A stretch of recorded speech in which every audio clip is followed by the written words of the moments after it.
సంపద సృష్టిస్తుంది అని చెప్పి చాలా ఆశ్చర్యంగా ఉంది.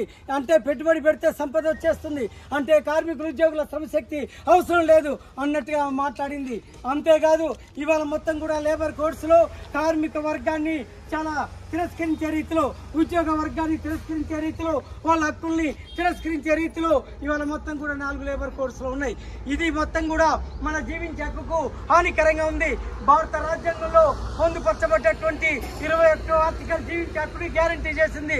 19వ ఆర్టికల్ మన సంఘాలు పెట్టుకునే హక్కు, మన యూనియన్లు పెట్టుకునే హక్కు, మన అభిప్రాయాన్ని, మన ఆలోచనల్ని స్వేచ్ఛగా చెప్పుకునేటువంటి హక్కు ఇవాళ రాజ్యాంగం ఇచ్చింది. అంతేకాదు భారత రాజ్యాంగంలో 39వ ఆర్టికల్ మొదలుకొని దాదాపు 45వ ఆర్టికల్ వరకు ఆదేశ సూత్రాల్లో కార్మిక వర్గం యొక్క, ఉద్యోగ వర్గం యొక్క ప్రయోజనాలు, వాళ్ళ సంక్షేమం, వాళ్ళ హక్కులు, వాళ్ళ సమస్యల గురించి విస్తారంగా భారత రాజ్యాంగంలో రాయబడి ఉంది. దాని ప్రకారం 39వ ఆర్టికల్ క్లాస్ డి ప్రకారం సమాన పనికి సమాన వేతనం ఇవ్వాలని చెప్పి భారత రాజ్యాంగం చెప్తుంది. నిన్న మొన్న వచ్చింది కాదు, 1950లో రూపొందించబడ్డ భారత రాజ్యాంగం 1956లో అమల్లోకి వచ్చిన తర్వాత ఆ రాజ్యాంగంలో రాయబడ్డటువంటి హక్కు ఏంటంటే సమాన పనికి సమాన వేతనం ఇవ్వాలని. దీని మీదనే ఇవాళ 1964 నుంచి 2016 అక్టోబర్ వరకు దాదాపు 64 రకాల తీర్పులు వచ్చినాయి. సుప్రీంకోర్టు తీర్పులు ఉన్నాయి, వివిధ రాష్ట్రాల హైకోర్టుల తీర్పులు ఉన్నాయి. ఆ తీర్పుల్లో సమాన పనికి సమాన వేతనం ఇవ్వమని చెప్పేసి వాళ్ళు కోరారు. అంతేకాదు ఆర్టికల్ 43 ఆదేశ సూత్రాల్లో భారత ఆర్టికల్ వరకు, అంటే 3 ఆర్టికల్స్ లో మరి కనీస వేతనాల గురించి చర్చించింది భారత రాజ్యాంగం. కనీస వేతనాలు ఎట్లా నిర్ణయించాలి, ఏ ఫార్ములా ప్రకారం దాన్ని నిర్ణయించాలని చెప్పేసి అందులో రాయబడి ఉంది. కానీ 1956లో రూపొందించబడ్డటువంటి కనీస వేతనాల ఫార్ములా ఏదైతుందో అది నేటికి అమలు అవుతుంది. ఇవాళ కనీస వేతనాలు 40,000 కాదు కదా, 50,000 ఇచ్చినా కూడా ఒక కార్మిక కుటుంబం, 5 సభ్యులున్న కార్మిక కుటుంబం జీవించడానికి అవకాశం ఉండదు.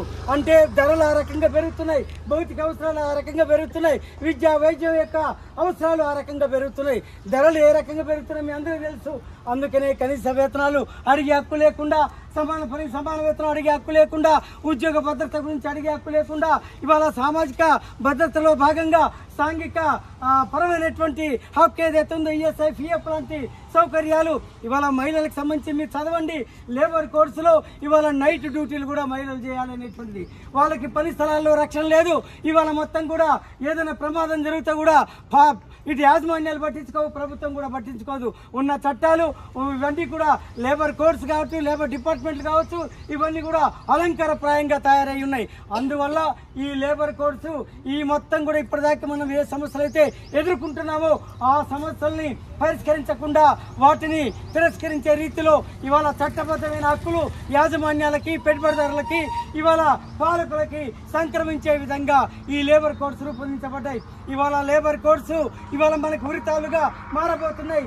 రేపు ఇవాళ మనం జీవించే హక్కుని రద్దు చేసేటువంటి లేబర్ కోడ్స్ వ్యతిరేకంగా మనం ఉద్యమించాలా, పోరాడాలా. కార్మికులు ఐక్యంగా లేకుండా, ఉద్యోగులు ఐక్యంగా లేకుండా, సంఘటిత పడకుండా, వాళ్ళ హక్కుల కోసం, వాళ్ళ సమస్యల పరిష్కారం కోసం వాళ్ళు ఉద్యమించకుండా, పోరాడకుండా మన హక్కులు నిలబెట్టుకోలేము. మనం పోరాడి సాధించుకున్న చట్టాలని మనం కాపాడుకోలేము. కొత్త చట్టాలు, కొత్త కార్మిక వర్గం యొక్క సంక్షేమాన్ని ఉద్దేశించబడ్డ చట్టాలని మనం తిరిగి రూపొందించుకోవాలంటే, మన కొత్త హక్కుల్ని సాధించుకోవాలంటే తప్పనిసరిగా మనం ఈ లేబర్ కోడ్స్ వ్యతిరేకంగా నిలబడాలా.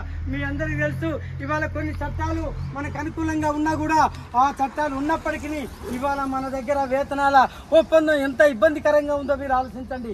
నూతన వేతన ఒప్పందం జరగాల్సినటువంటి వేతన ఒప్పంద కాల పరిమితి అయిపోతుంది. కొత్త ఒప్పందం చేయడానికి రోజుల తరబడి, నెలల తరబడి జాప్యం జరుగుతున్నటువంటి స్థితి కూడా మనం ఎదుర్కొంటున్నాం. ఇప్పుడే ఈ పరిస్థితి ఉంటే రేపు ఆ లేబర్ కోడ్స్ వచ్చిన తర్వాత ఏ చిన్న అవకాశాన్ని పెట్టి కూడా తీసేసేటువంటి ఒక అవకాశం ఉంటుంది.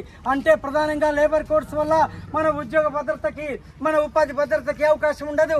సమ్మె చేసేటువంటి హక్కు ఉండదు, సంఘాలు పెట్టుకునే హక్కు ఉండదు.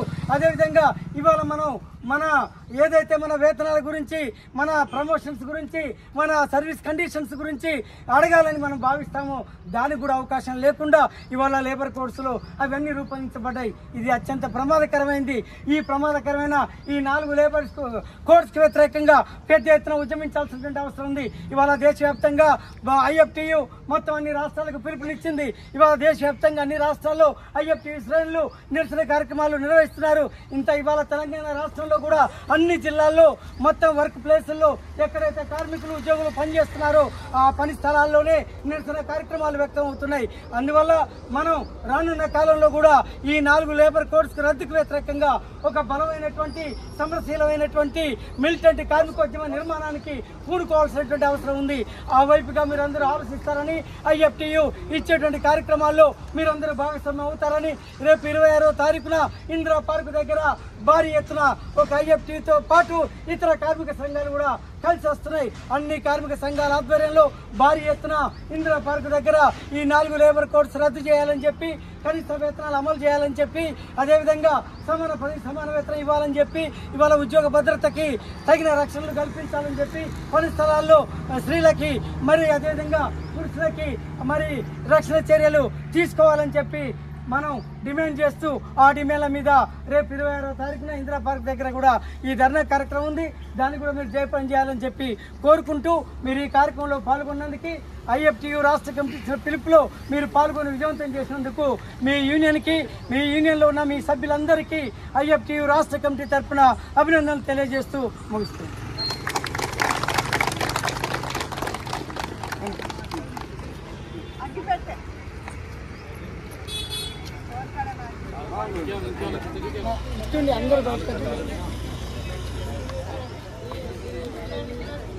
అదేంటిది చెప్పరా?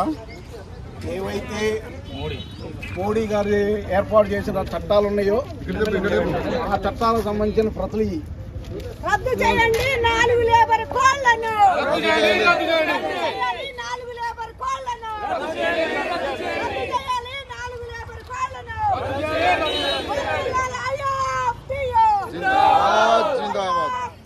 జిందాబాద్ జిందాబాద్ జిందాబాద్.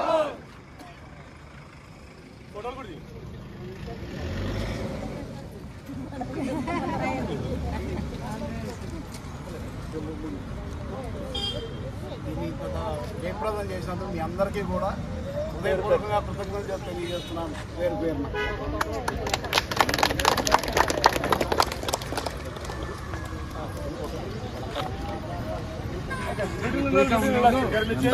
వాయిస్ రికార్డ్ పెట్టించిన